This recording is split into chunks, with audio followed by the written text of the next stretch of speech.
On June 30th, 2022, the Philippines announced its once again transition of presidential incumbency. President Rodrigo Duterte would finally come out and announce his retirement from office, and the newly emergence of now President Bongbong Marcos would take his job as the President of the Philippines. This change meant that the new president would now need to outline his agenda for the coming 6 years while he is in office and what the Philippines would become after his tenure.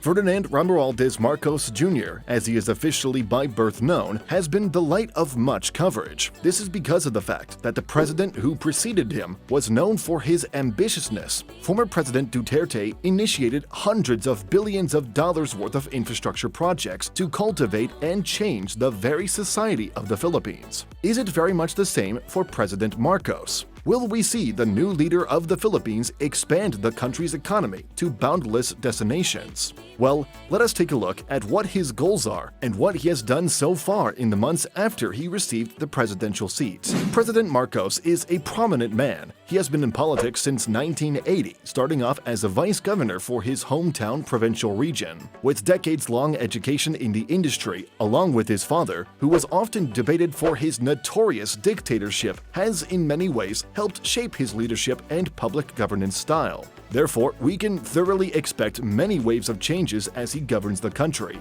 Prior to his inauguration in office, President Marcos pledged to do many things and would form the strategy of his administration today. The most important factor in his strategy, as we can see, was going to continue then President Duterte's Build, Build, Build program. This was the most crucial factor for the Philippines. According to the World Economic Forums, the Philippines is a lagging nation when it comes to infrastructure developments. The country is ranked far below most emerging markets. To tackle this issue, Build, Build, Build was initiated. The same report has indicated that with these infrastructural improvements, the Philippines will be able to reduce its poverty rates faster and improve the country's viability in becoming an upper-middle income country. The next pledge of President Marcos was to make the Philippines a self-sufficient country when it comes to food. Today, the Philippines imports a lot of agriculture-based products from Southeast Asia. It buys rice from Vietnam to Thailand, fruits from China, and wheat from the United States.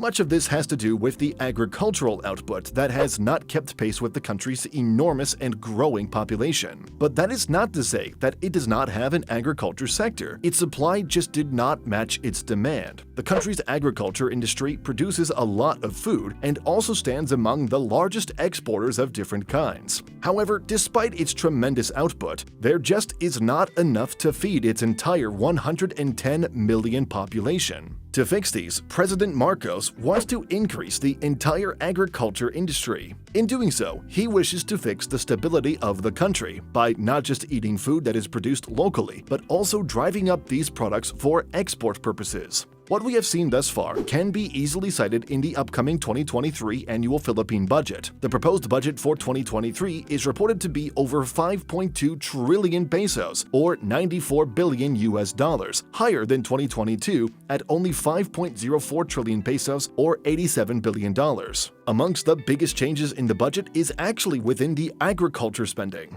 The Philippines will spend 184 billion pesos or $3.2 billion in 2023, more than last year's figure, which was 132 billion pesos. As the country tries to implement food security programs known as the National Rice Program, the farm-to-market roads, and the irrigation services. This agriculture agenda is arguably the most important factor of President Marcos's new strategy. The president is doing this by pushing out his agenda of increasing the industry's budget, but also as he approached it by assigning himself as the Secretary of Agriculture, which may suggest how his agenda is to truly revolutionize the entire agriculture industry. Moving on, the third most important agenda of his strategy is developing the country's energy sector. President Marcos has announced that he wants to develop the country's renewable energy, such as wind, solar, and geothermal. But he also insisted on oil and natural gas-fired power plants and even cited that the need for nuclear power energy is going to be crucial in drafting the entire plan.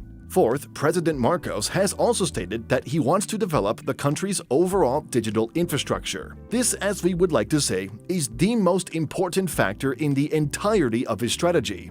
Digital improvements are now becoming crucial in almost anything. If done right, digital infrastructures will benefit the entire agriculture program, it will benefit the education of Filipinos, it will make the government's work faster and better, and the list goes on. Digital infrastructures unfortunately are still missing within the Philippines, but if this is made in the country, we may expect a huge benefit. As reported by the Department of Information and Communications Technology, the digital economy is expected to generate over 5 trillion pesos or $87 billion by 2030. Finally, President Marcos has cited that he wants the Philippines to become Asia's next logistics hub. Doing so will mean that the government will be spending a lot of money constructing and improving its current airports and seaports. What this may do is obviously limitless. The Philippines is geographically situated in the heart of Southeast Asia and East Asia. These two regions are known for their enormous population, and if the president would be able to transform the country into becoming a logistics hub, its benefits will most likely outweigh any economic driver in the country.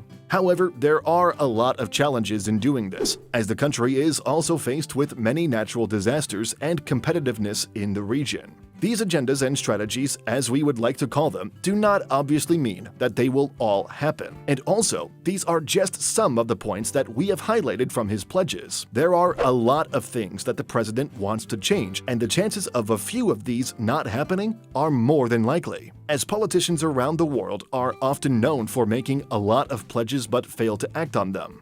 So far, however, throughout his tenure as a now-sitting president, he has indeed done most of these. He has stationed his agriculture strategy to be aligned in helping food stability and price fluctuations. He has also continued his predecessor's infrastructure program, renaming it to what we now call Build Better More. The president has also made his foreign policy to be independent, known as friend to all, enemy to none. Amongst his initial executive orders, he has also amended and reorganized the government itself. The president has abolished many offices, and some of which had been renamed. As cited by analysts, this was a grand endeavor since it has helped push for more efficiency, abolishing unnecessary offices that were rather redundant in nature. Cost savings are, as many know, crucial in running a corporation and also a country. These strategies are grand indeed. The Philippines has continuously been receiving many programs like these. We can attribute it to the many presidents of the Philippines in the past. Some of them have achieved marvelous and timeless economic programs. Some, however, did not and did the exact opposite. Whatever the case, this new strategy of the Philippines will more than likely play a huge role in deciding the future of the country within the coming 6 or even more years. What the government does today is very important. Its focus on agriculture and less on other programs will mean that the country may have more stability in food but will impact and reduce other agencies, since the budget of the country and the time spent by the leaders are limited, so it is very necessary on what the government decides to do.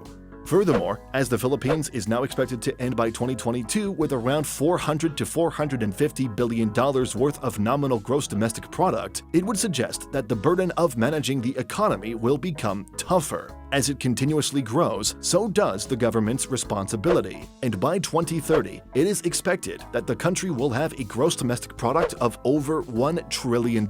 And by that year, a new president will take shape and the now president's tenure will end. Will his policy help the country reach this $1 trillion mark, or will he experience a rocky economy going forward? Most importantly is the question, will his agriculture agenda or agriculture strategy actually help the Philippines reach its target of becoming a $1 trillion economy? Or will this shift hamper such growth? After all, as we did note earlier, if the leaders are going to focus on one industry, it will mean that the other industries will have less budget, less government intervention, and so on. Was prioritizing agriculture more important than manufacturing or the service industry? A lot of questions and occurrences can happen, and it does not entirely mean that they will be disregarded. What matters is how much time and importance the government places on them. Either way, only time will truly tell what would happen to the Philippines. Anyway, what are your thoughts about the Philippines' new strategy? Let us know down below. Thanks for watching.